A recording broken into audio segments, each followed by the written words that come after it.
আওয়ামীপন্থী আইনজীবীদের মধ্যে আদালত বর্জন কর্মসূচিকে ঘিরে কর্মসূচির সমর্থনে মিছিল করেন তারা।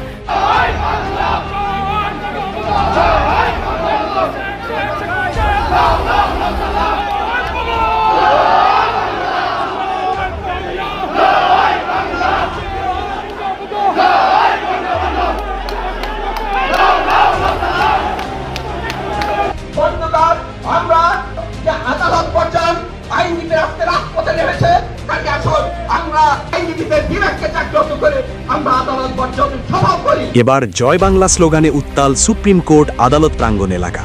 এবার দেশব্যাপী আদালত বর্জন করে সংবিধান বিরোধী বিতর্কিত নির্বাচনের বিরুদ্ধে ইউনুস ও ফ্যাসিস্ট বিচারপতিদের পদত্যাগের দাবিতে কালো পতাকা মিছিল করেছে আওয়ামী লীগপন্থী আইনজীবীরা।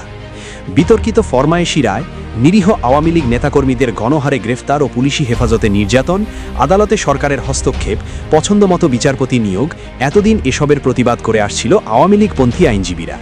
কিন্তু এবার সংবিধান বিরোধী বিতর্কিত নির্বাচনের বিরুদ্ধে দেশব্যাপী আদালত বর্জন করে কালো পতাকা মিছিল করেছে আওয়ামী লীগপন্থী আইনজীবীরা।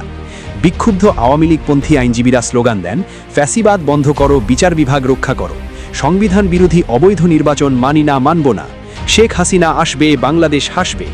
এমন স্লোগানে আদালত প্রাঙ্গণের সামনে থেকে বিশাল বিক্ষোভ মিছিল বের করে আওয়ামী লীগপন্থী আইনজীবীরা।